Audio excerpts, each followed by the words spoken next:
대담한 대담 시작을 하겠습니다. 한국은 뭐니 뭐니 해도 이 반도체에서 굉장히 강한 경쟁력을 자랑하고 있습니다. 그런데 올해는 굉장히 또 중요한 시험대 위에 올라 있다라고 얘기할 수 있는데 지속 성장한 그런 강한 경쟁력을 유지할 수 있는지 그거에 대해서 좀 알아보려고 합니다.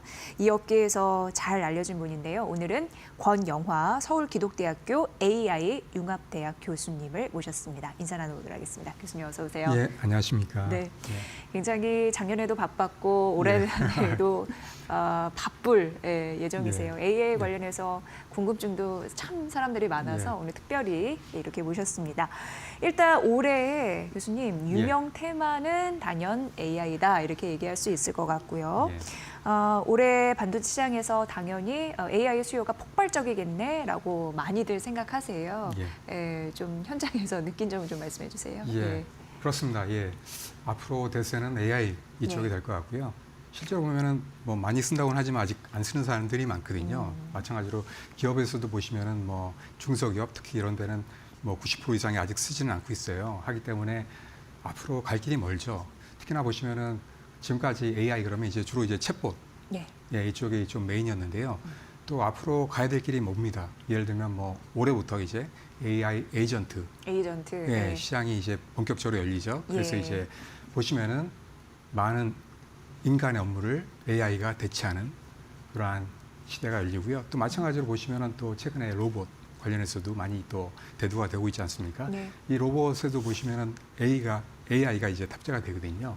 하기 때문에 아직 갈 길이 멀고 그다음에 또 이게 단계가 있는데요. 보통 이제 AGI 단계까지는 일단은 가야 됩니다. 그게 최소한 뭐 4, 5년 이상 걸리거든요.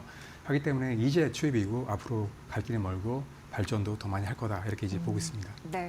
어떻게 보면 지금 이제 전체적인 총평을 해주신 거고 각자 이제 질문을 하나씩 이렇게 질문을 드리면서 들어보도록 할 텐데 사실 작년은 그 AI 반도체에서 하드웨어 위주였다면 이런 얘기도 있습니다. 올해 같은 경우에는 AI 소프트웨어가 위주가 될 것이다.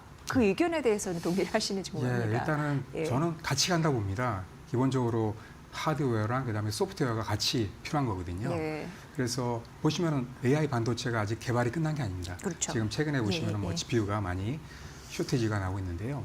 마찬가지로 GPU 말고도 다른 뭐 AI 전문 반도체들이 많이 있거든요.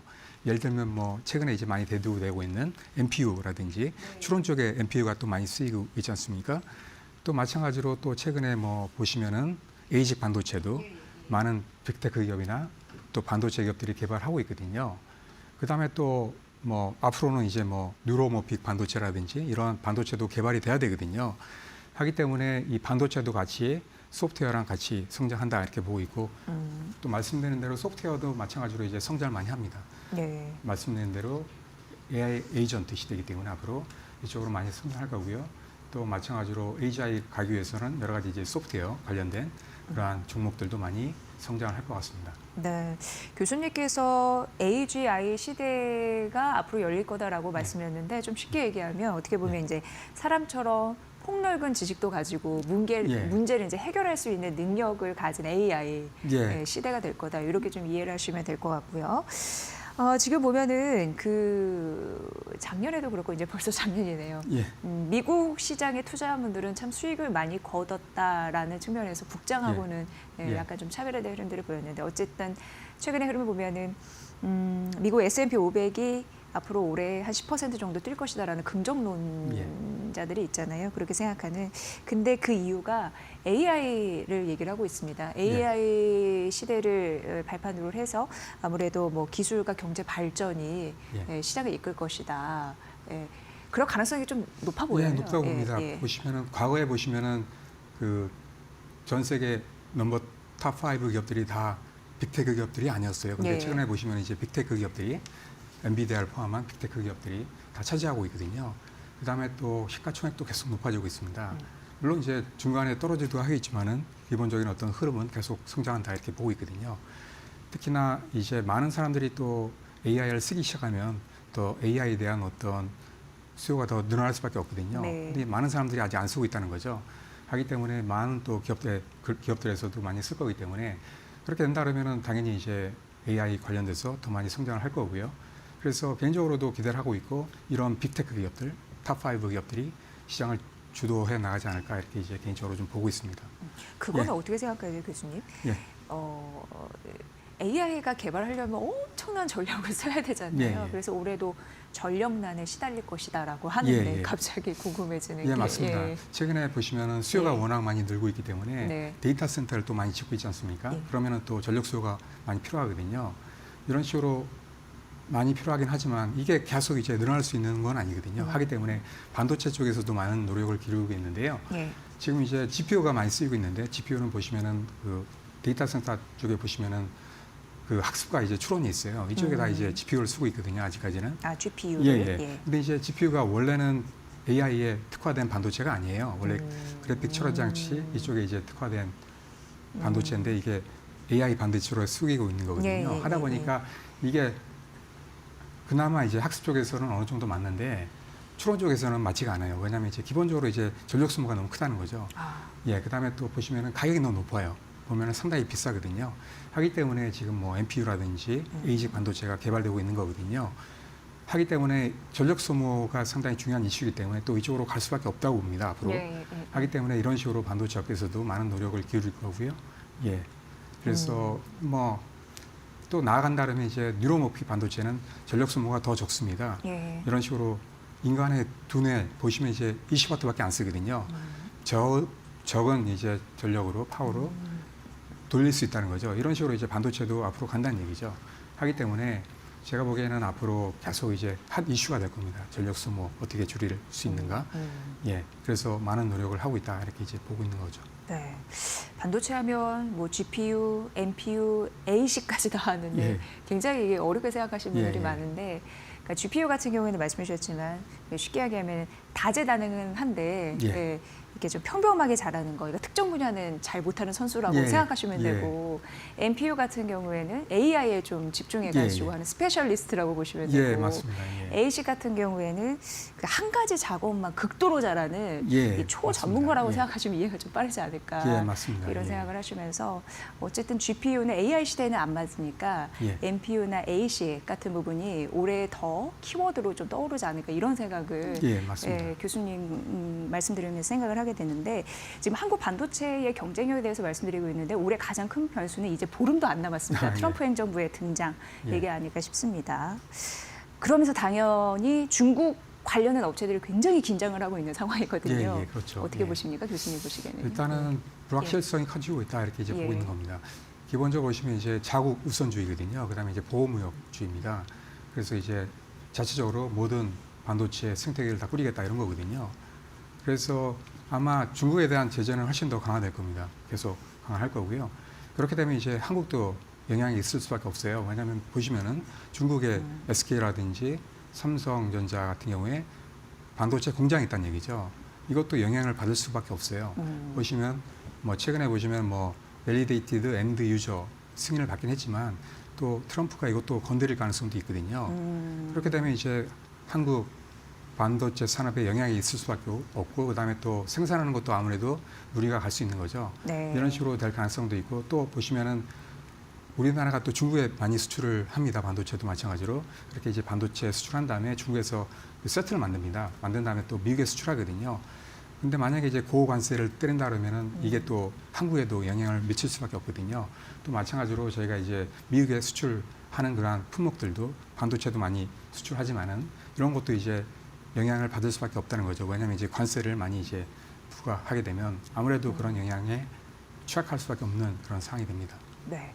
그러니까 지금 트럼프 행정부가 그 당선이 된 거지 이게 들어온 건 아니잖아요. 네. 근데 어쨌든 그래서 바이든 행정부에서 지금 삼성전자와 SK하이닉스가 보조금을 받게 지원을 한 겁니다. 근데 이거 실제 이행은 트럼프 정부 내에서 해야 되는 거니까. 그렇죠. 최근에 보니까 예. 한 20몇 프로 깎았더라고요. 예. 예, 그래서 이렇게 되면 이제 아무래도 앞으로 투자하는 것도 영향이 있을 수밖에 없어요.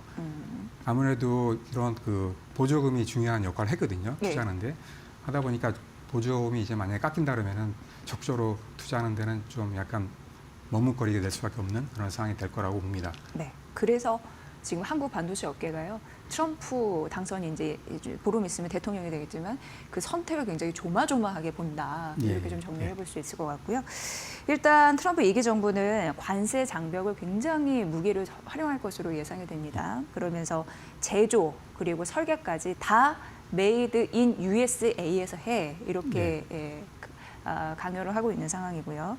그렇다 보니까 이게 어쨌든 효과는 보고 있어요. 왜냐하면 전 세계의 아이디어가 지금 USA, 미국으로 가고 있다는 얘기가 나타나고 있고 심지어 벤처 창업의 자금까지 그쪽으로 흘러가고 있다는 얘기를 들었습니다. 그렇다면 우리의 입장에서는 대미 투자를 늘려야 될까요? 라는 질문이 나올 수밖에 없거든요.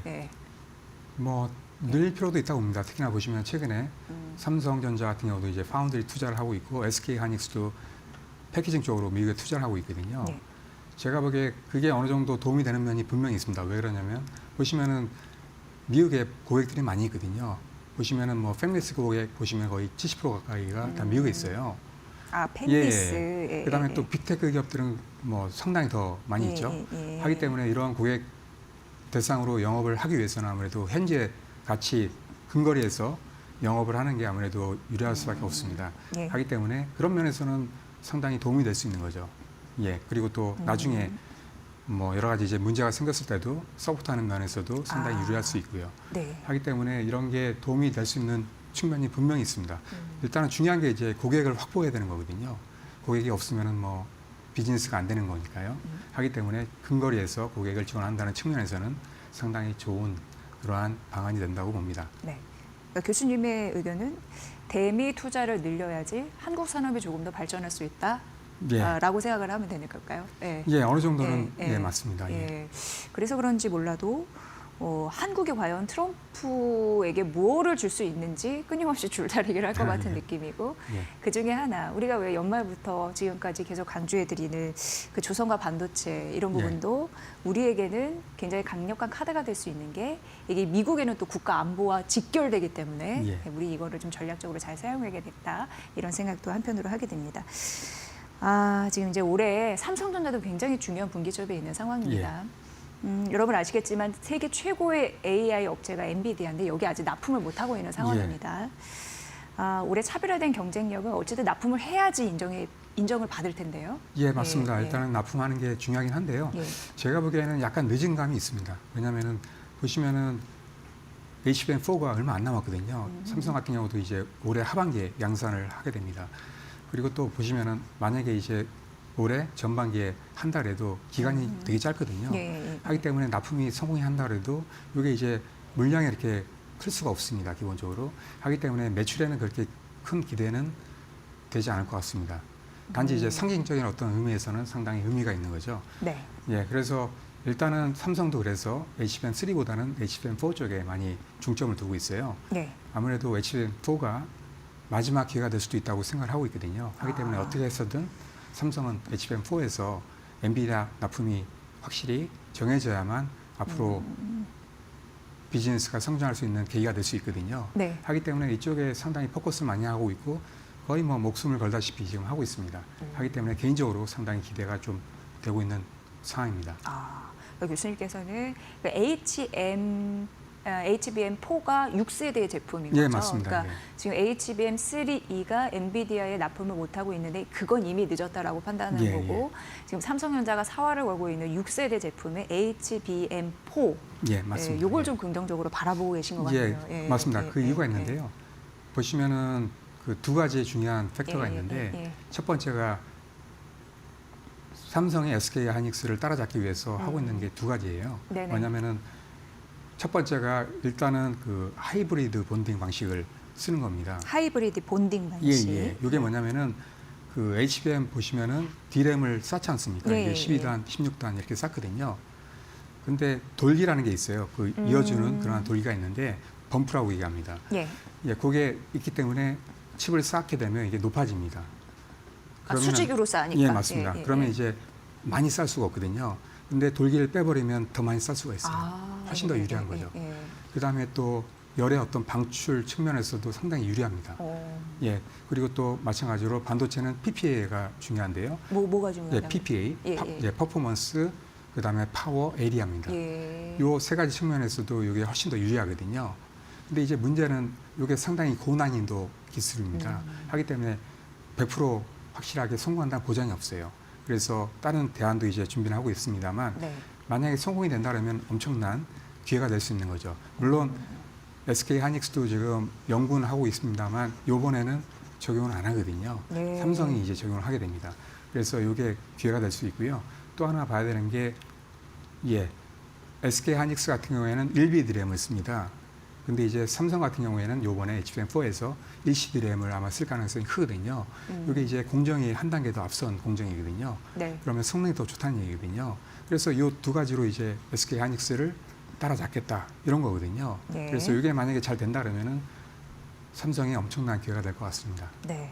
그러니까 지금 HBM4 이 부분에 좀 사활을 걸고 있는데 첫 번째 하이브리드 본딩 방식, 두 번째 예. 뭐라고 하셨죠? 예, 예. 그 1C 드램이라고요. 1C 디램. 예. 예. 요거로 승부를 보겠다. 예, 맞습니다. 요거 두 가지. 예. 참 예, 단어도 어렵고. 예. 예. 아무튼 요 두 가지가 굉장히 중요하다라는 점 말씀드리도록 하겠습니다. 근데 이제 왜냐하면 이걸 해야지요. 지금 레거시 쪽에서도 굉장히 불안 요소가 있잖아요. 그래서 지금 예. 그 부분을 말씀드리려고 하는데 이게 뭐냐면 그동안 이제 삼성전자의 수익 창출에 굉장히 도움을 되었던 부분이었습니다. 레거시 예. 같은 경우에는 그러니까 전통 반도체 디램과 낸드 플래시를 말하는 건데요. 예. 여기가 지금 문제가 되는 게 그 메모리 반도체 산업 그 사이클이 이미 다운 사이징 됐다 이런 예. 흐름도 나오고요. 다운 사이클 구간으로 접어들었다 이런 부분도 나오고 중국 쪽에서 왜 창신 메모리 테크놀로지 많이 말씀드렸지만 저가 공세 자꾸 하다 보니까 예, 가격이 맞습니다. 떨어지면서 예, 맞습니다. 가격이 떨어지면 수익성이 떨어지니까요. 예. 이런 문제가 지금 언급이 되고 있는데요. 예. 예, 맞습니다. 상당히 예. 위기 의식을 좀 가져야 될 필요가 있다고 봅니다. 예. 물론 이제 이게 빠른 건 아니에요. 왜냐하면 제가 13년 전에도 중국의 반도체 굵기가 상당히 강했거든요.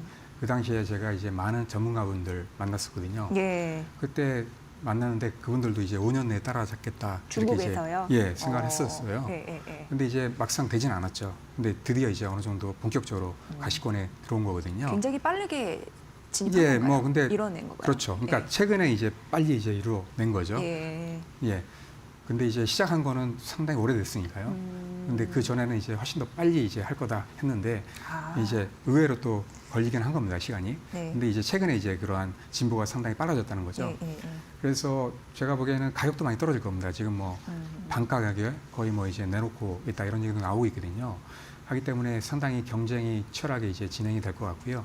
가격도 많이 떨어질 것 같습니다. 그리고 또 디램뿐만이 아니고 네. 낸드도 마찬가지입니다. 보면은 이제 낸드 같은 경우도 보시면은 더 쉬운 그러한 면이 있거든요. 왜냐하면 이제 낸드 같은 경우에는 이제 불과 20몇 년밖에 안 됩니다. 근데 이제 디램은 역사가 더 길거든요. 그 얘기는 뭐냐면 이제 삼성이 오랫동안 쌓아왔다는 거예요. 그래서 그러한 갭이 상당히 디램 측에서는 상당히 있습니다. 한 4, 5년 정도 차이가 나고 네. 낸드는 거의 뭐 턱 밑까지 이제 쫓아왔거든요. 하기 때문에 이게 이제 앞으로 더 계속 가속화되지 않을까 이렇게 우려가 좀 되고 있는 측면이 있습니다. 그래서 제가 보기에는 쉽지는 않을 것 같습니다. 일단은 예. 교수님 근데 이제 어쨌든 연구개발 굉장히 오랜 시간이 걸렸지만 최근 중국에서 가속도가 확 붙었다는 거잖아요. 예. 그리고 최근 저도 그런 얘기 많이 들었는데 DDR5 이거 최첨단이라고 보면 그거 이제 성공했다라는 얘기가 나와서 그거에 대해서 어떻게 보세요? 예, 요즘- 성공했는데 예, 이게 예. 근데 이제 그 10나노 때 거의 뭐 중후반이거든요. 예. 아직까지는 격차가 있습니다. 그래요. 그래서 뭐 제가 보기에는 한 4, 5년 정도는 있지 않을까 이렇게 이제 보고 있는 거거든요. 예. 그나마 다행인 게 지금 이제 디램 같은 경우도 보시면은 앞으로 EUV 장비를 써야 되거든요. 근데 이제 미국에서 EUV 장비를 중국 쪽에 수출 못하게 막고 있거든요. 하기 때문에 제가 보기에 쉽지는 않을 것 같습니다. 그래서 네. 어느 정도 기회가 되지 않을까 그런 측면도 좀 생각이 듭니다. 예. 네.